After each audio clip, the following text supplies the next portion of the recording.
Hi, this is Violet from Scrappy Mania, and today I am going to create a scrapbook page of my daughter and my granddaughter, and look how beautiful this looks.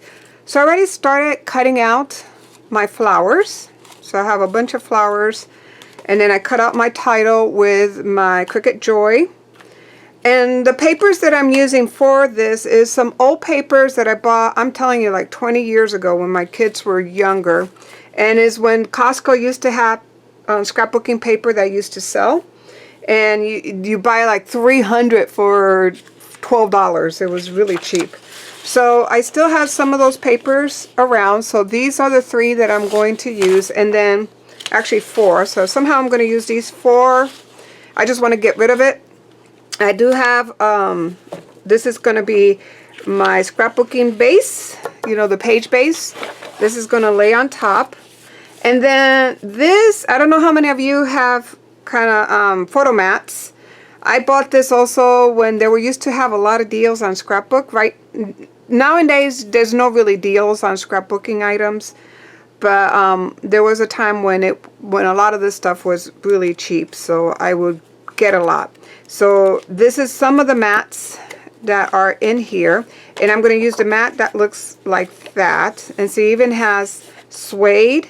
But I thought those, you know, I have a white base versus a cream base, so I decided to use this because you have a little bit of ivory on the flowers, so I think that will go well, and it will pick up some of the brown from this color. And then I have, this is just a regular mat, you know, it's a pearlescent. Also, it used to, you know, I used to buy these a lot, so this is the remainder of a stack that I had for that. Now these flowers, I have saved the time so that way this video is not real long. So I will just watercolor these. So I just used some cheap watercolors. I did not go very fancy, and you don't have to either. So basically these are some cheap watercolors that I have, and you know, they even move. They're really cheap. So any watercolors that you find, or even watercolor pencils, whatever you have, don't need to spend a lot. So I went ahead and created the flowers, and I fussy cut them. Even I did not use my Cricut. I mean, not my Cricut, sorry.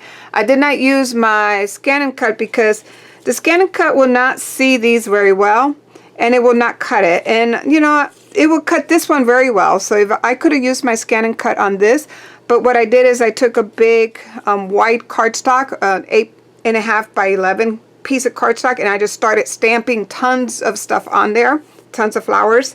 And then I just took, you know, I sat down while I was reading my Bible, or hearing my Bible. I was watercoloring it while I was doing that. And that's how I did all these things. And then the cutout, the fussy cut it, I did it while I was watching some of my YouTube videos of some of my favorite artists out there that were doing scrapbooks. So while I was watching those type of videos, I fussy cut those. Then let me show you the flowers, the stamps that I used for these flowers. So this is one of the stamps that I use, is a cling stamp from Spellbinder. And I put them backwards. Let me bring them the other way around. So these are the stamps.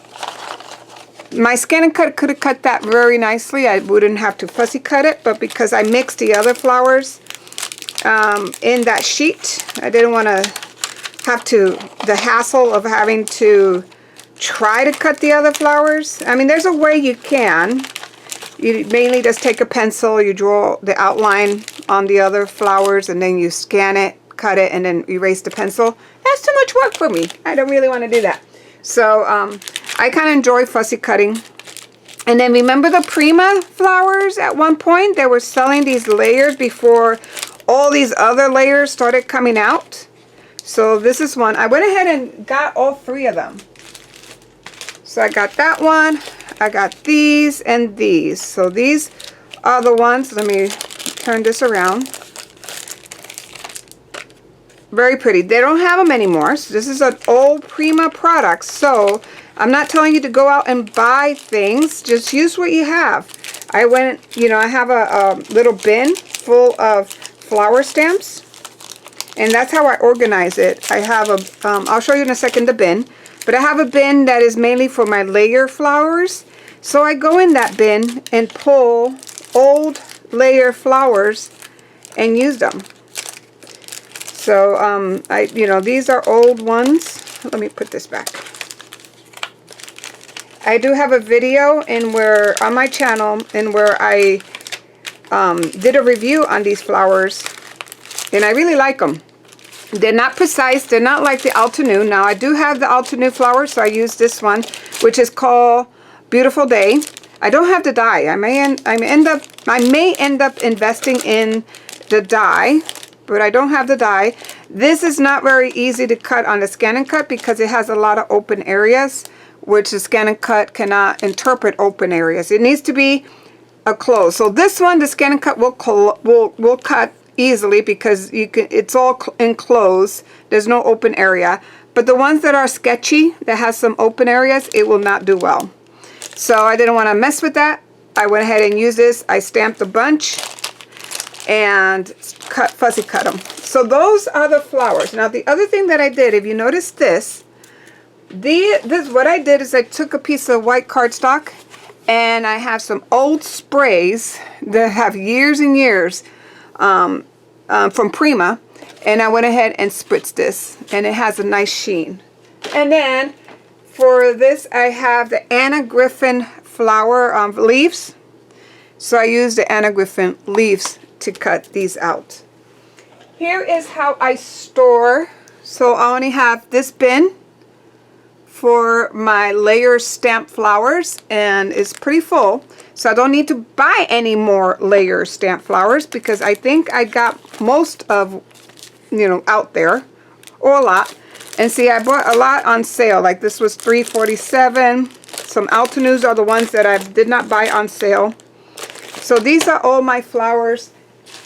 And I like to keep them all because whenever I feel like I want to make layer flowers, I just pull this bin out and start looking through that and use that to cut my flowers. Okay, so that is what I'm going to use. I'm going to put everything aside so I don't throw it on the floor. I got my flowers, I got my lettering, and I got my pictures and some of my mats.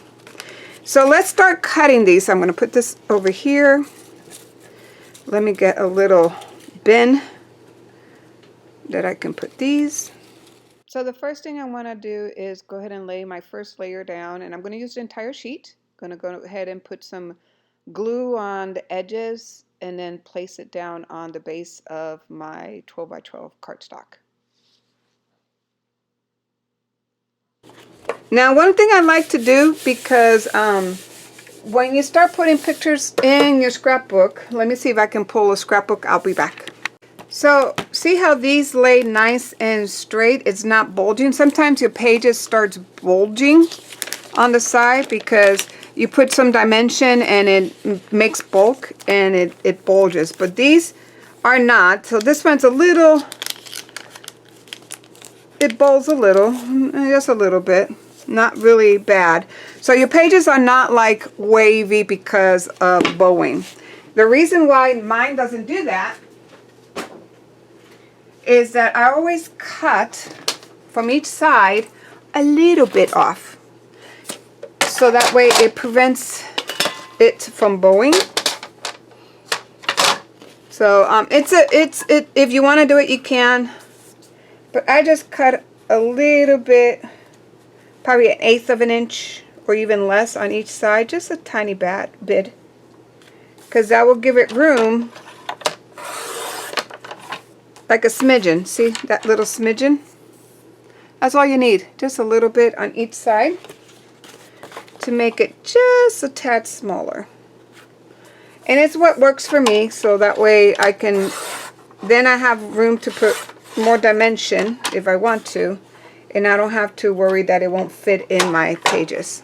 Okay, but when you do that, you got to make sure this is the top, this is the bottom, and these are your side because you made it a little smaller on the side. It makes no sense if you put it up like this then you're going to have the same issue with the bowing. And so this is the size. See, it's just a tad smaller than 12 inches. And I'm going to go ahead and speed up the video because this is a very long video. So I'm just going to cut a strip, and I'm going to put it on the left side. And then I went ahead and are starting to create my mats. And I decided that I wanted to go ahead and just not make a perfect mat on for my pictures. I want to put the layers kind of wonky like you see there. And I've seen a lot of scrapbooks that they do that, and it looks really nice. I like it. Now this punch is an old punch. I got it at Tuesday Morning. It's a knockout punch, and I believe it's by American Craft.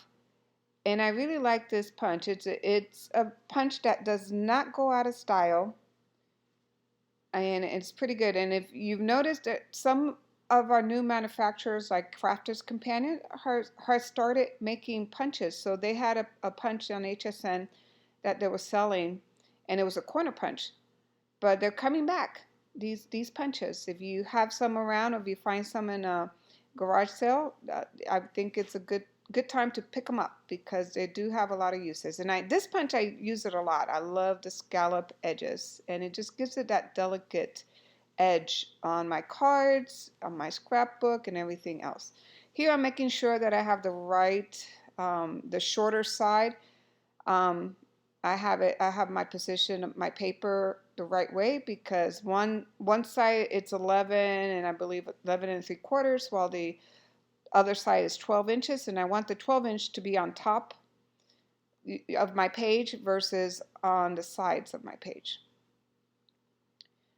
So I'm kind of going around and really trying to figure out what's the best angle for all my papers, because I'm going to put all the layers kind of not linear. They're going to be a little bit like it's like askew there. Now here I decided to start layering my title, and my title is going to be I forgot the name of the title. You Are Always Loved. And then I am going to use this double adhesive sheet that I have for my title. So I'm laying all my letters down. I made this with the Cricut Joy. So I cut all my layers with the Cricut Joy, and all my lettering, I mean. And then I'm going to go ahead and stack them on top of each other to create a really nice title. I want it to be thick. So here I'm making sure that I get a good adhesion for all my letters.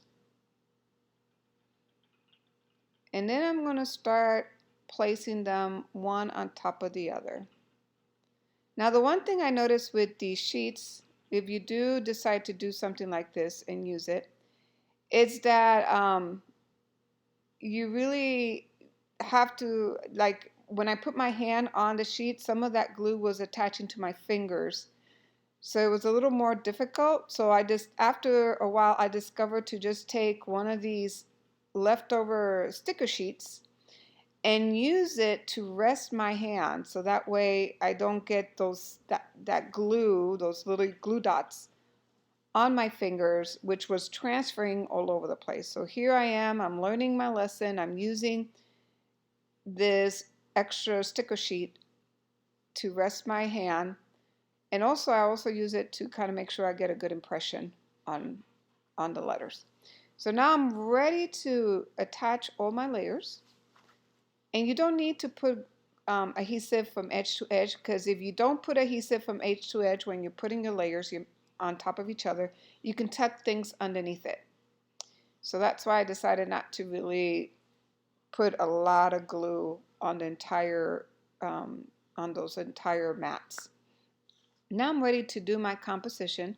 So see how I can tuck flowers and leaves underneath my mats because I did not put a lot of adhesive from edge to edge.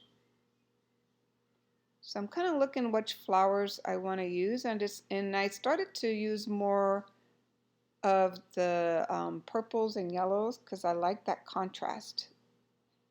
I also like the pink, but I'm trying to make a cluster, just making a cluster on the lower edge of my pictures.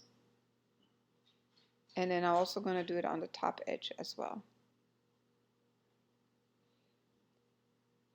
And I always start with leaves, putting the leaves first, and then on top of it, I put the flowers. And in nature, you notice that you usually will see the flower, you'll see the leaves will be always underneath the flower buds. So when we create our layouts and also when we do create, if we do decide to create cards using these flowers, you want to follow that same pattern. You want to go ahead and put the foliage underneath your flowers. So here I'm just picking and choosing from all the flowers that I cut. And that's why I like to cut lots of flowers. I always use them, but I like to spend the time cutting a lot of flowers because that way I can mix and match and I can really make nice clusters. And I like to put a bunch of flowers together.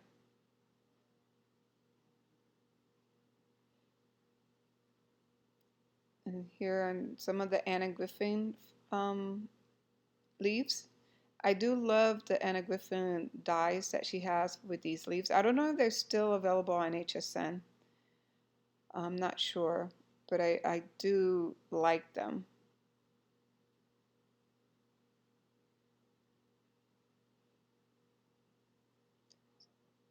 So I'm still kind of figuring out what flowers I'm going to put. But before I put more flowers, I'm going to go ahead and figure out where to put the title.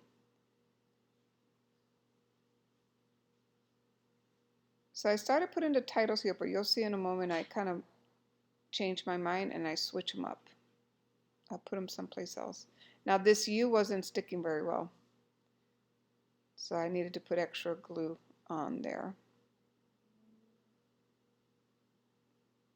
So I was going to put it down, but it didn't look, it was kind of throwing off the page. If you notice, it kind of made the page be too heavy on the lower right-hand side. So that's why I decided to kind of move part of the title to the top and see now it looks more balanced and it looks more appealing. So I decided to do that. And this time I'm going to just use liquid glue because I want to make sure that it doesn't move.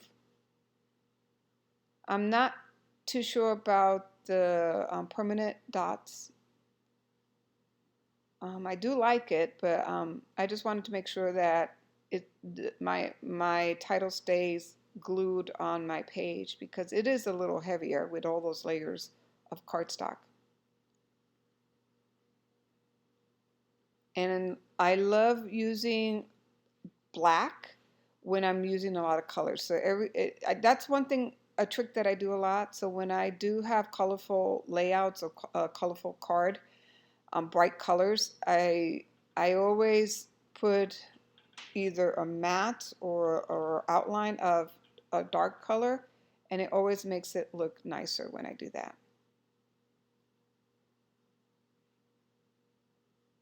And then here I'm just deciding if I'm going to put more flowers close to the title.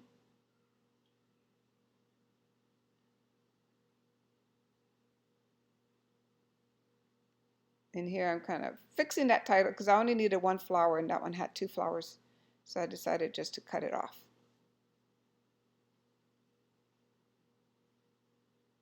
And then you don't really appreciate it that well on the video. It doesn't show up as much, but when you do see it on real life, it really looks good. I like how it came out. I think this is one of my best pages that I've done so far because I do like how bright it is. I love the picture on there.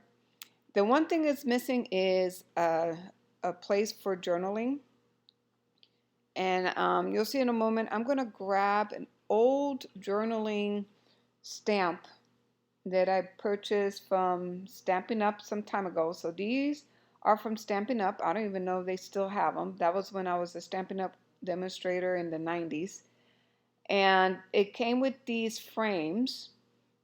And what you did is you can stamp on top of the frames so that way it'll do, like if you have the heart shape, you can stamp the heart shape with the lines. But in this case, none of the frames were working for me, so I decided just to use Post-it note and then just ink up my stamp, and that worked very well. And see, I just needed that little bit there so I can go ahead and document the date and when these was taken. And I'm almost done with layout, but then I wanted a little more sparkle. So I do have these, I don't know how you call these. They're not gem. They mainly were something that I bought for nails. You know, you can paint your nails and then you put this, it's like flakes of glitter, chunky glitter, or something like that. They're just little flakes. And instead of using it for nails, I use it for my scrapbook and my cards. And I love how it looks. What I really like about using the nail art, I don't know if I can call this glitter or whatever these flakes are. It's that it gives me the sparkle I want, but not overly done. And here is a close-up look of the page. I really like how it came out. I love the cluster of flowers and the colors. So I hope I inspired you, and thank you for watching. Bye. Bye now.